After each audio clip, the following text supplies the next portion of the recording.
అందరికీ నమస్కారం. నేను మీ దేవి. శాడిస్ట్ మొగుడు సీజన్ 2 83వ భాగం. రచయిత వనజ గారు. జానకి అజిత్ బుగ్గ మీద ముద్దు పెట్టినట్లు కనిపించింది అవికి. వెంటనే కళ్ళు మూసుకొని బయటకు వచ్చేశాడు. దగ్గరికి వెళ్లి జానకిని ఏమీ ప్రశ్నించకుండా. కానీ అక్కడ కాఫీ షాప్ లో జరిగిన నిజం ఏంటంటే, జానకి అజిత్ ని కలవడానికి కాఫీ షాప్ కు వచ్చింది. ఎందుకంటే అతను రమ్మన్నాడు, ఏదో ఇంపార్టెంట్ విషయం మాట్లాడాలి అన్నాడు. కాబట్టి వచ్చిన జానకి కోపంగా అజిత్ వైపు చూస్తూ, అసలు నువ్వు ఎస్టీఏలో ఎందుకు రిజైన్ చేశావు? నువ్వు సొంతంగా కంపెనీ పెట్టేందుకు ఇంత డబ్బులు నీకు ఎక్కడి నుంచి వచ్చాయి అజిత్ అని అడిగితే, ప్లీజ్ జానకి కూర్చో, కాఫీ తాగుతూ మనం మాట్లాడుకుందామని చెప్పిన అతను కాఫీ ఆర్డర్ చేశాక, నేను ఇదంతా సేవ్ చేసిన మనీతో పాటు కొంచెం లోన్ కూడా తీసుకున్నాను. ఇంకా మిగతాదంతా నా ఫ్రెండ్ ఒకటి చూసుకున్నాడు. దానివల్లనే నేను కంపెనీ స్టార్ట్ చేయగలిగాను. ఎన్ని రోజులని ఒక కంపెనీలాగా ఉండమంటావు? నాకున్న వాటికి నేను కూడా డెవలప్ అవ్వాలి కదా జానకి అనడంతో, ఇంకా అతని మాటలకి జానకి కూడా ఏం చెప్పలేకపోయింది. సరే, నన్ను ఇప్పుడు ఎందుకు పిలిపించావు ఇక్కడికని ఆమె అడగడంతో, ఏం లేదు, నీతో మాట్లాడి చాలా రోజులైంది కదా.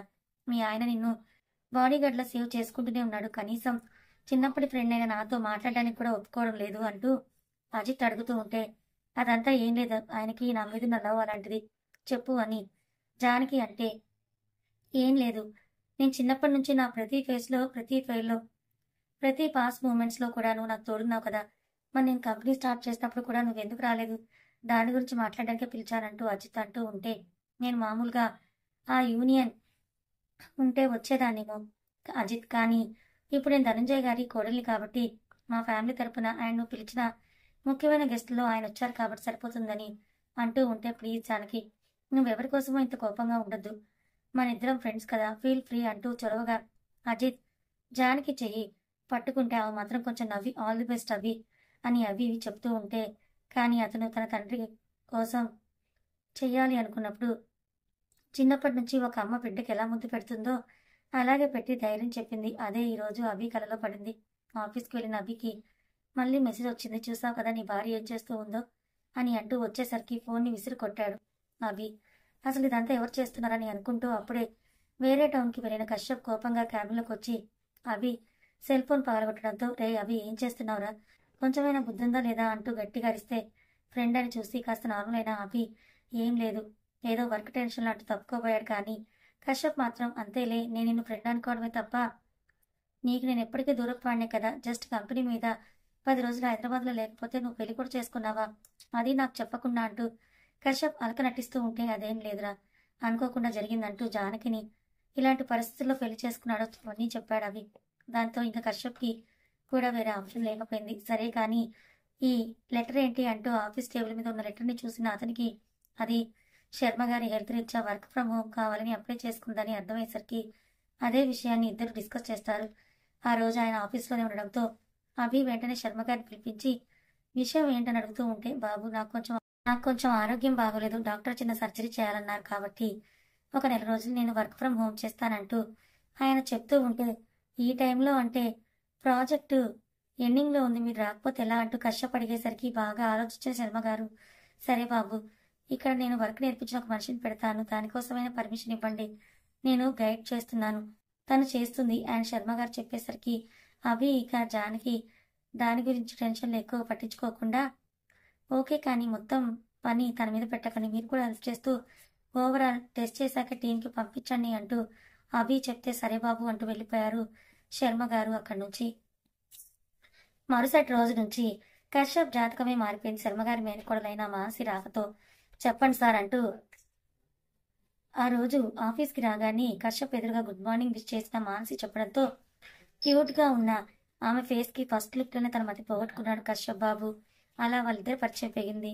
మానసి ఎంత తన హద్దుల్లో ఉన్నా కూడా, అంటే తనకి కూడా అమ్మ నాన్న ప్రేమ దక్కలేదు కాబట్టి క్లోజ్ అయిన తర్వాత ఒక పాయింట్ ఆఫ్ వ్యూలో కశ్యప్ కూడా తన అనాథనంటూ మానసి దగ్గర రివీల్ చేసుకున్నాడు. దాంతో ఇద్దరికి ఒకరి మీద ఒకరికి ఓదార్పునిచ్చే అనుకూలత దొరకడంతో అనుకూలం కాస్త ఫ్రెండ్షిప్ అయింది. ఫ్రెండ్షిప్ అయ్యి ప్రేమ పాటలు పట్టే టైంలోనే నెల టైం అయిపోవడం, శర్మ గారు మళ్ళీ ఆఫీస్కి రావడంతో మానసి విజయవాడ రిటర్న్ అయిపోయింది. కానీ ఆ తర్వాత చాటింగ్లు, ఫోన్ కాల్స్ల వల్ల వాళ్ళ ప్రేమ దృఢమైనదిగా మారిపోయింది. జానకి విజయవాడ వెళ్ళినప్పుడు మొత్తం అంతా నడిపించాడు మన కశ్యప్ బాబు. వాళ్ళ కథ అలా ఉంటే, ఇక్కడ అభికి మాత్రం ప్రతిరోజు జానకి ప్రవర్తనతో చాలా విసిగి ఎక్కువైపోయింది. మీద చెయ్యి వేసి, నాకు కూడా ఆమె ప్లీజ్ రా వద్దు వద్దు అని అనడంతో తెలియని ఒక ఇన్సెక్యూరిటీ బిల్ట్ అయిపోయింది అభి బాబులో. కానీ ఆమె అభిని విసుక్కుంటున్నందుకు ఎంత బాధపడుతుందో, తను కూడా అంత హట్ అవుతుందో ఆమెకు మాత్రమే తెలిసిన విషయం. అలాగే అజిత్ జానకి కూడా ఫ్రెండ్ కోసం అని చెప్పి అభి దగ్గర దాచి వారానికి ఒకసారి లేదా 2 వారాలకు ఒకసారి అజిత్ ని మీట్ అవుతూనే ఉంది. ఎంతైనా చిన్నప్పుడు ఫ్రెండ్ కదా. కానీ ఆమె అజిత్ ని కలవడానికి వెళ్ళిన ప్రతిసారి అభికి జ్వాల దగ్గర నుంచి, అంటే మనకి తెలుసు అప్పట్లో అభికి తెలిసేది కాదు, అన్నోన్ నెంబర్ నుంచి వాళ్ళు వెళ్ళిన చోటుకి వెళ్ళి అక్కడ చూడంటూ మెసేజ్లు వచ్చేవి. తీరా అవి వెళ్ళే టైంకి అజిత్ ఇంకా జానకి క్లోజ్గా ఉండడంతో అతనిలో అనుమానం అని అనలేం, కానీ ఇది అని ఒక ఇన్సెక్యూరిటీ బిల్డ్ అయిపోయింది.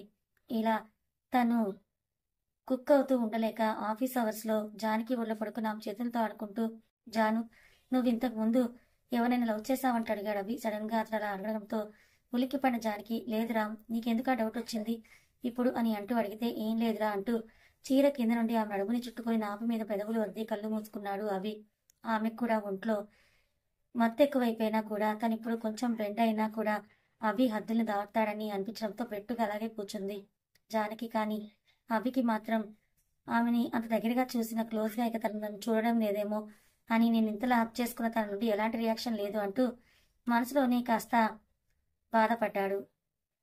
ఒకరోజు రాత్రి జానకి తన పాటి తన కిచెన్లో అన్ని సర్దుకుంటూ ఉంటే మెల్లిగా వదిన చుట్టుపక్కల లేదని కన్ఫర్మ్ చేసుకున్న గాయత్రి ఆంటీ నక్కలాగా నక్కి నక్కి కిచెన్లో వాలింది. వెనక నుండి అమ్మ జానకి అని పిలవడంతో దడుచుకొని వెనక్కి తిరిగిన జానకి గాయత్రి అక్కడ కనపడటంతో, ఏంటి పిన్ని ఏమైనా కావాలా అని అడగడంతో, లేదమ్మా నీకోసమే వచ్చాను, నీతో మాట్లాడాలి అని చెప్పింది గాయత్రి. దానికి ఏంటి పిన్ని అని జానకి అంటే, అది మరేమో నేను చెప్పిన విషయం గురించి ఆలోచించావా, అసలు ఏమైనా చేస్తున్నావా అంటూ గాయత్రి అడిగితే, పిన్ని కానీ కొంచెం ఆయనకు కూడా కష్టంగా ఉంది, నిజమైతే తప్ప మీరు చెప్పరు కదా సొంత మేనల గురించి, కానీ ట్రై చేస్తాను వచ్చే సంవత్సరం ఆయన బర్త్డే వరకు అయినా అంటూ జానకి అమాయకంగా చెప్తూ ఉంటే గుండెల మీద చేయి వేసుకున్న గాయత్రి, అమ్మయ్య వీళ్ళ మధ్య ఏమీ జరగలేదులే అని అనుకుంటూ ఉంటే తన సొంత ప్లాన్ ఎగ్జిక్యూట్ చేయడానికి అభి ఒంటరిగా దొరకడం కోసమే వెయిట్ చేస్తూ ఉంది గాయత్రి. సరే అమ్మా, కష్టాలు మానలకు పుట్టలకు రావు కదా, మనుషులకే వస్తాయి, మనమే అన్ని చూసుకోవాలని అంటూ ముసలి కన్నీరు కార్చి కిచెన్ల నుంచి వెళ్ళిపోయింది గాయత్రి.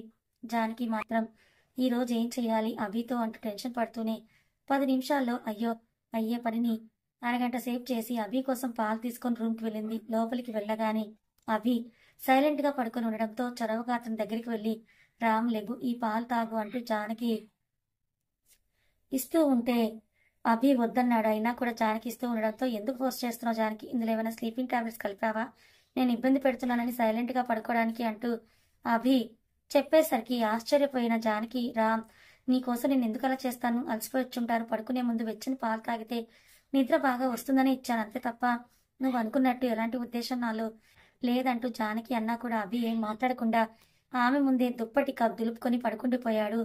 బాధగా మిగిలింది జానకి ఆ రాత్రి నిద్రపట్టగా. ఈ మధ్య కాలంలోనే స్వామీజీ జానకితో మాట్లాడిన సంభాషణ జరిగింది. అవన్నీ ఫస్ట్ సీజన్లో రివీల్ చేశాను కాబట్టి మళ్ళీ ఇక్కడ చెప్పడం లేదు. ఆ సందర్భంలోనే అంటే జానకి కౌశల్య గారి గుడికి వెళ్లారు. ధనుంజయ్ రూమ్ లో ఉన్నాడు. అభి తన ఫ్లోర్ లో కూర్చొని ఉన్నాడు. మెల్లిగా తన దగ్గరికి వచ్చింది గాయత్రి ఆంటీ. సాహసం చేసి అభి ఫ్లోర్ కి, ఏంటత్తయ్య ఏమైనా కావాలా అంటూ అభి అడగటంతో, లేదు బాబు నీకోసమే వచ్చానంటూ అతని పక్కన కూర్చొని, నిన్ను చూస్తూ ఉంటే నా కడుపు తరుక్కుపోతుందిరా అంటూ గాయత్రి అనడంతో, ఏమైందని అంటే, నువ్వు పెళ్లి చేసుకొచ్చుకున్నావు కదా జానకి అని అంటే, ఏమేం తనకి అంటూ అభి ఆందోళనగా అడుగుతూ ఉంటే, తనకేం కాలేదురా, మన వంశంలో పుట్టిన అబ్బాయిలకి సహజంగా ఒక శాపం ఉంటుంది, అది 27 సంవత్సరాల వరకు వాళ్లకు దగ్గరగా ఉన్న ఆడపిల్లకు ఒకవేళ 26 సంవత్సరాల లోపల పెళ్లి చేసుకుంటే మాత్రం ఆ భార్యకి ఖచ్చితంగా ప్రాణగండం ఉంటుంది అభి. అందుకే మీ అమ్మ నాన్న నీ దగ్గర కనీసం పెళ్లి అనే మాట కూడా తీసుకురాలేదు. వచ్చే సంవత్సరం చేయాలనుకున్నారు, కానీ నువ్వేమో అంతలోపే ఇలా చేసేసావంటూ విచారంగా మాట్లాడటంతో అభి గుండె అదిరిపడింది. అంటే జానకి చనిపోతుందా నాతో ఉంటే అని అనుకుంటూ ఉన్నాడు. కానీ జనరల్గా అతను పెరిగిన వాతావరణం వల్ల ఏమో ఆ విషయాన్ని అంతగా నమ్మాలనిపించలేదు. కానీ నమ్మించేలా చేసింది గాయత్రి ఆంటీ. అతని ఆలోచనను అర్థం చేసుకుంటూ, నువ్వేం ఆలోచిస్తున్నావు నాకు అర్థమైంది, కానీ నీ ముందర నేను ఉదాహరణ పెడతాను కదా అని అంటూ జానకి టీపై మీద ఫ్లవర్స్ సర్దుతున్న టైంలో ఫ్యామిలీ ఇయర్ ఆమెకి దగ్గర పడేలాగా చేసింది గాయత్రి. శుభ్భు సాయంతో. కానీ అది ముందుగానే గమనించిన అభి వెంటనే ఆమెను పక్కకు లాగాడు. మెల్లిగా ఆలోచిస్తూ ఉంటే గాయత్రి చెప్పింది నిజమని నమ్ముతున్న అభి తనంతట తానే జానకికి దూరంగా ఉండిపోయాడు. కానీ జానకి మాత్రం అది గుర్తించలేకపోయింది. తనని ఇబ్బంది పెట్టకూడదన్న ఆలోచనతోనే అభి దూరంగా ఉన్నాడేమో అని భ్రమపడింది. అదే తన జీవితానికి ఒక మలుపు అయిందని తనకు తెలియలేదప్పుడు. ఇలాగే ఇంకో 2-3 నెలలు గడిచిపోతే అభి ఆ రోజు ఆఫీస్కి వెళ్ళలేదు. కానీ జానకి మాత్రం ఇంపార్టెంట్ మీటింగ్ ఉందని బాస్ లేకపోయినా తన తరపున వెళ్ళడానికి రెడీ అయ్యింది. అభి వద్దు అని చెప్పినా కూడా. కానీ మధ్యాహ్నానికి ఆ మీటింగ్ కంప్లీట్ చేసుకోకుండా రావడంతో అభికి చిన్న డౌట్ మొదలై ఎక్కడికి వెళ్ళిందా అంటూ ఆలోచిస్తూ ఉంటే తనకు ఒక వీడియో వచ్చింది. వాట్సాప్లో అది ఓపెన్ చేసి చూస్తే ఒక హోటల్ రూమ్లో అజిత్, జానకి ఇద్దరు క్లోజ్గా ఉన్నారు. నిజానికి జరిగింది ఏంటంటే అజిత్కి చిన్న యాక్సిడెంట్ అయింది. దగ్గరలో ఉన్న రెస్టారెంట్లో రూమ్ తీసుకున్నాడని చెప్తే ఆఫీస్కి వెళ్ళిన జానకి కంగారు పడి అక్కడికి వెళ్ళింది. కానీ అతనికి జరిగింది చిన్న దెబ్బ అని చూసేసి మహా అయితే ఒక అరగంట ఉండేసి తన పాటి తను వచ్చేసింది. ఇక్కడ తన తప్పేం లేదు. కానీ అజిత్కి జ్యూస్ తాగిపించడం వల్ల వాళ్ళిద్దరూ క్లోజ్గా ఉన్నట్లు సిచ్యువేషన్ క్రియేట్ చేసిన ఆ వీడియో అభి చూసేసరికి తట్టుకోలేకపోయాడు. ఏడ్చాడు. కోపం వచ్చింది. మధ్యాహ్నమే హడావుడిగా ఇంటికి వచ్చిన ఆమెను ఒక్క మాట కూడా ప్రశ్నించలేదు. ఆమెకు చెప్పకుండా బయటికి వెళ్ళిపోయాడు అభి. నైట్ పీకల దాకా తాగి అయోధ్యలో అందరూ నిద్రపోయిన టైంలో లోపలికి వచ్చాడు. అతని కోసమే ఎదురు చూస్తూ ఉన్న జానకి బెడ్ మీద అప్సరసలాగా కనపడింది. అతని కళ్ళు మెరిశాయి. కానీ మద్యం మత్తులో ఉన్న అతనికి కోరిక కూడా బలంగా పుట్టడంతో జానకిని సొంతం చేసుకున్నాడు. ఇదంతా ఎలా జరిగిందంటే ఫస్ట్ సీజన్ ఫస్ట్ పార్ట్ ఈ స్టోరీతోనే స్టార్ట్ అయిందో ఆ సీనే ఇక్కడ జరిగింది. దాని తర్వాత పొద్దున్నే జానకి అభిని బ్లేమ్ చేయడం కూడా అతనికి అజిత్ కోసమే ఇదంతా చేస్తోందని అనిపించింది. కానీ నిజానికి అభి మైండ్లో ఉన్న ఆలోచన వేరు. ఇది ఒక పార్ట్ ఆఫ్ టైంలో వస్తున్నా కూడా జానకి మీద ఉన్న నమ్మకమో ప్రేమో అతన్ని వాళ్ళిద్దరి మీద పూర్తిగా అనుమానం వైపుకి తిప్పలేదు. జస్ట్ ఒక ఆలోచన మాత్రమే ఉండేది. ప్రజెంట్ ఉన్న టెన్షన్స్ వల్ల ఆ పీరియడ్ రాకపోయినా డిలే అనుకుంది. కానీ ఆమె తల్లి కాబోతుందని 2 నెలలు పూర్తయిన తర్వాత కూడా జానకి తెలుసుకోలేకపోయింది. కళ్ళు తిరిగిన దానికి ఏదో తినకుండా అని అనుకునేదే తప్ప ఎప్పుడు ప్రెగ్నెన్సీ అన్న ఆలోచన కూడా ఆమె మైండ్లో రాలేదు. అభి తనతో సరిగ్గా ఉండకపోవడంతో ఇంకా ఏవేవో దెప్పుతూ ఉండడంతో ఇంకా చివరికి ఒకరోజు జానకి హాల్లో ఏదో పని చేసుకుంటూ ఉంటే కౌశల్య గారు ఆమె కిచెన్లోకి పిలిచారు. వెళ్తూనే కళ్ళు తిరిగి పడిపోయింది. అందరూ హడావిడి పడిపోయి డాక్టర్ని పిలిపిస్తే గానీ తనకి తెలియలేదు జానకి ప్రెగ్నెంట్ అని.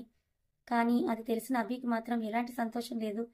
ధనంజయ్ గారు ఇంకా కౌశల్య మాత్రం వారసుడు రాబోతున్నారని చాలా సంతోషంగా ఫీల్ అయ్యారు. దాన్ని అందరితో షేర్ చేసుకుందాం అనుకున్నా కూడా 4వ నెల పడ్డాక చూద్దాంలే అనుకున్న వారికి వారం 10 రోజులు గడవకుండానే జానకి అభిల మధ్య గొడవ జరిగి అది వాళ్ళ పర్సనల్ రూమ్ నుంచి హాల్లోకి వచ్చి ఆమెను తన నుండి దూరం చేయాలనుకున్నాడో లేక ఆ మధ్యలోనే తనకిది ఆల్రెడీ పాస్ట్లో చెప్పాను అభికి ఏదైతే ఉందో అది తెలిసిన అందువల్ల అవి రెండు కూడా మిక్స్ చేసి ఆమెను దూరం చేసుకోవాలనుకున్నాడు. కాబట్టి నీ కడుపులో ఉన్న బిడ్డకు కారణం నేను కాదని ఒక మాట చెప్పాడు అంతే తప్ప పేరు ఎక్కడా కూడా రివీల్ చేయలేదు. అది కూడా జానకి దూరంగా వెళ్ళిపోవటానికి. అది విన్న జానకి భూమి చీలిపోయి తను అందులో పడిపోతున్నట్లు అనిపించింది. ఇక జానకి కూడా అతనికి 27 ఏళ్ళు పడే వరకు దూరంగా ఉండాలని అలాగే స్వామీజీ చెప్పిన మాటలు కూడా కళ్ళ ముందు మెదులుతూ ఉంటే తిరిగి అభిని ఒక్క మాట కూడా ప్రశ్నించకుండా తన పుట్టింటి వాళ్ళు పెట్టిన 2-3 చీరలు తీసుకుని మిట్ట మధ్యాహ్నం అయోధ్య గడపలో దాటి బయట అడుగు పెట్టింది జానకి. ఇంకా అప్పటి నుంచి అభి ఎలా అయిపోయాడో కూడా మనకి బాగా తెలుసు. తాగడం, సరిగ్గా ఆఫీస్కి వెళ్ళకపోవడం, ఇక ఆ తర్వాత నుంచి ఏమేం జరిగాయని మనం ఫస్ట్ సీజన్లో సెకండ్ సీజన్లో అన్నీ చూసేసాం.